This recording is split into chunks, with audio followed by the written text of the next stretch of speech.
గుర్తు చేసుకోమని అడుగుతా ఉన్నా మిమ్మల్ని అందరినీ కూడా.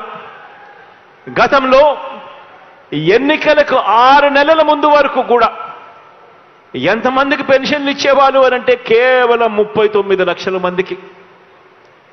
ఎన్నికలకు 6 నెలల ముందు వరకు కూడా ఎంతమందికి పెన్షన్లు ఇచ్చేవాళ్ళంటే కేవలం 39 లక్షలు.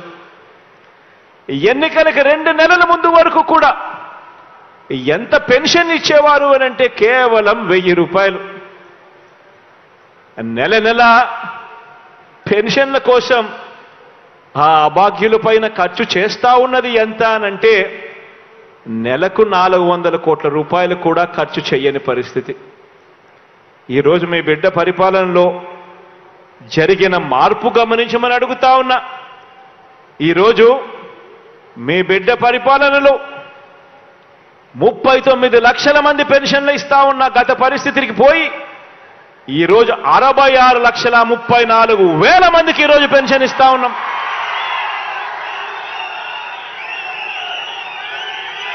గతంలో 1000 రూపాయలు పెన్షన్ ఇస్తా ఉన్న పరిస్థితి పోయి మీ బిడ్డ ముఖ్యమంత్రి అయిపోయిన వెంటనే తొలి సంతకం మొట్టమొదటి రోజు నుంచే పెన్షన్ 2,250 రూపాయలకు పెంచి ఆ తర్వాత ఇచ్చిన మాట ప్రకారం ఆ పెన్షన్ పెంచుకుంటూ పోయి ఈరోజు 3,000 దాకా తీసుకొని పోయిన పరిస్థితులు ఈరోజు కనిపిస్తా ఉన్నాయి. ఈరోజు నా అవ్వ తాతల ముఖంలో చిరునవ్వును చూడాలని, అభాగ్యులైన నా అక్క చెల్లెమ్మల ముఖంలో చిరునవ్వులు చూడాలని, దివ్యాంగులైన నా అన్నతమ్ముల ముఖంలో చిరునవ్వును చూడాలని ఇవాళ మీ బిడ్డ ప్రభుత్వం కేవలం పెన్షన్ల కోసం ఖర్చు చేస్తా ఉన్నది అక్షరాల నెలకు 2,000 కోట్ల రూపాయలను కూడా ఇవాళ చెప్పడానికి గర్వపడతా ఉన్నా.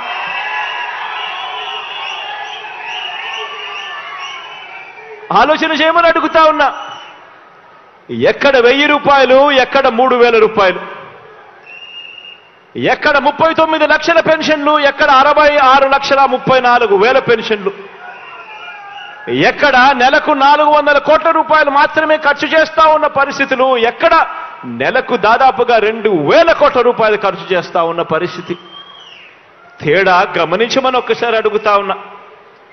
ఈరోజు ఒక్క పెన్షన్ విషయంలో మాత్రమే కాదు, ఈరోజు ఏ వర్గాన్ని తీసుకున్నా కూడా, ఈరోజు ఏ పథకాన్ని తీసుకున్నా కూడా గత ప్రభుత్వానికి మీ బిడ్డ ప్రభుత్వానికి ఎంత తేడా ఉందో ఒక్కసారి గమనించమని చెప్పి మిమ్మల్ని అందరినీ కూడా కోరుతా ఉన్నా.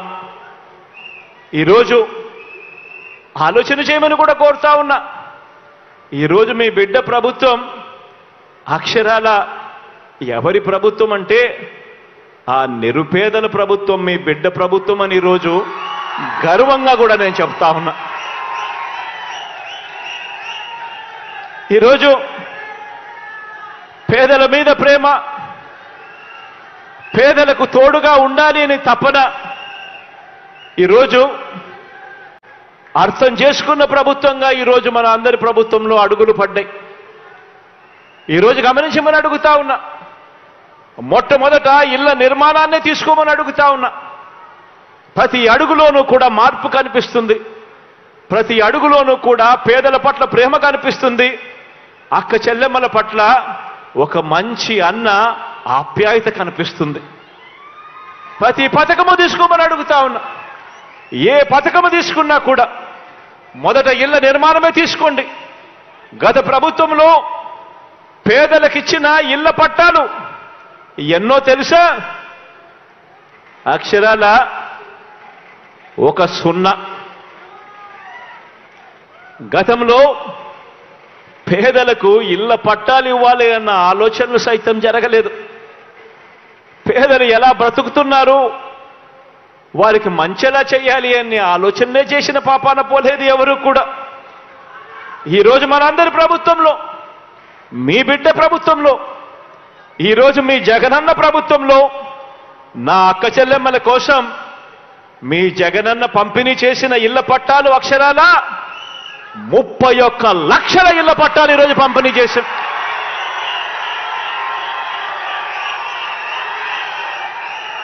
ఎప్పుడు జరగని విధంగా, ఎప్పుడు చూడని విధంగా నా అక్క చెల్లెమ్మల పేరు మీద రిజిస్ట్రేషన్ చేసి మరి నా అక్క చెల్లెమ్మల కోసం నా అక్క చెల్లెమ్మలను లక్షాధికారులను చేయాలి, నా అక్క చెల్లెమ్మలకు ఒక నీడ ఉండాలి, ఒక గూడు ఉండాలి అని ఆలోచన చేసిన పరిస్థితి గతానికి భిన్నంగా ఈరోజు మీ బిడ్డ ప్రభుత్వంలో జరుగుతూ ఉంది.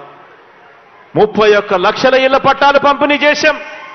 అందులో కడుతున్నవి అక్షరాల మరో 22 లక్షల ఇళ్లు ఈరోజు నిర్మాణంలో ఉన్నాయి.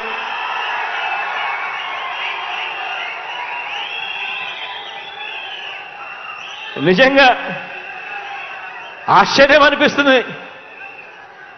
మీ బిడ్డ ఇంతగా తప్పిస్తూ అక్క చెల్లెమ్మలకు మంచి చేయాలి, ఆ కుటుంబాలకు తోడుగా ఉండాలి, పేదరికంలో ఉన్న వాళ్లకు అండగా నిలబడాలి అని మీ బిడ్డ పరిగెత్తా ఉంటే 5 సంవత్సరాలు గతంలో సీఎంగా ఉన్న ఒక ఆయన ఉన్నాడు. ఆయనకు ఒక దత్తపుత్రుడు ఉన్నాడు.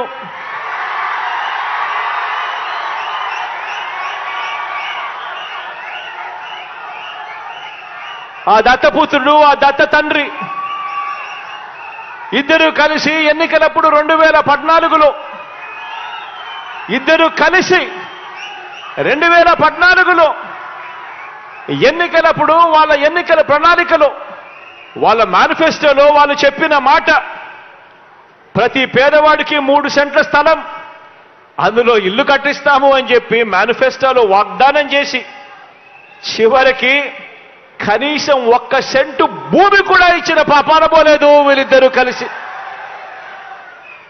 కానీ ఆనాడు మాత్రం ఆ దత్త తండ్రి అక్క చెల్లెమ్మలను, పేదవాళ్లను అడ్డగోలుగా మోసం చేస్తే ఈ దత్తపుత్రుడు ప్రశ్నిస్తానన్న వ్యక్తి కనీసం ఏ ఒక్కరోజు ప్రశ్నించకపోగా కనీసం కేంద్ర ప్రభుత్వానికి ఒక లేఖ కూడా రాయలేదు.